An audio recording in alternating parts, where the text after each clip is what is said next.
Une salle pleine à craquer, des candidats venus de plusieurs localités du Bénin, un jury mis en place, un parterre de personnalités, des parents et amis de ces 10 candidats. Ici, nous sommes à la finale de la première édition du concours d'art oratoire et de culture générale organisé par l'ONG Camel de Bénin. Entendez, communauté des anciens du mouvement étudiant et leader pour le développement du Bénin.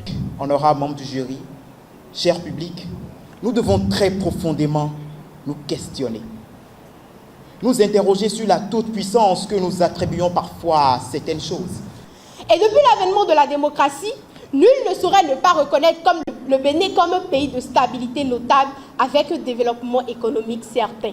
L'organisation d'un tel concours serait partie d'un constat fait par les responsables de la communauté des anciens du mouvement étudiant et leader pour le développement du Bénin. Le constat est que aujourd'hui, quand on demande à un jeune 4x4, 5x5, il est facile de vous donner la réponse parce que nous avons des professeurs de mathématiques qui nous l'apprennent. Mais en termes d'art oratoire, vous demandez aux jeunes de prendre la parole en public, c'est difficile. Aux jeunes de se défendre sur un sujet, de s'exprimer sur un sujet, c'est difficile. Il y a peu de jeunes qui le font. Et nous avons constaté que cette difficulté résulte du fait que depuis des années, il n'y a pas de cours de rhétorique, il n'y a aucun cours ni au collège ni à l'université qui s'appelle rhétorique, qui s'appelle art de convaincre.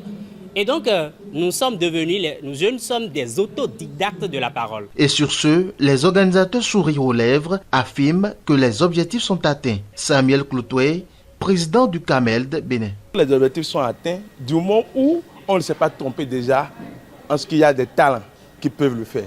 Du moment où nous avons plus de 139 candidats et nous nous sommes retrouvés à 10 finalistes.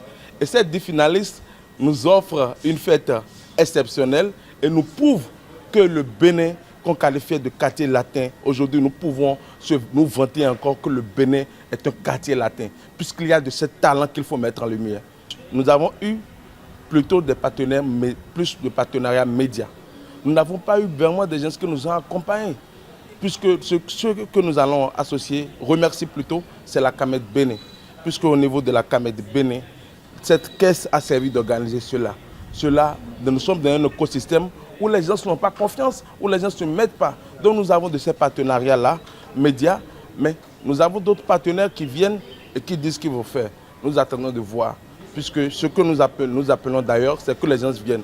Il faut reconnaître à cette occasion la présence entre autres de certaines personnalités telles que Martin Viutu Assogba, président de l'ONG Alcré, Jean-Baptiste Elias, les responsables religieux et Steve Fassia. Camel Bénin, qui a organisé le dit concours, est une ONG qui promeut le dialogue, la compréhension mutuelle et la paix dans une société en perpétuelle évolution.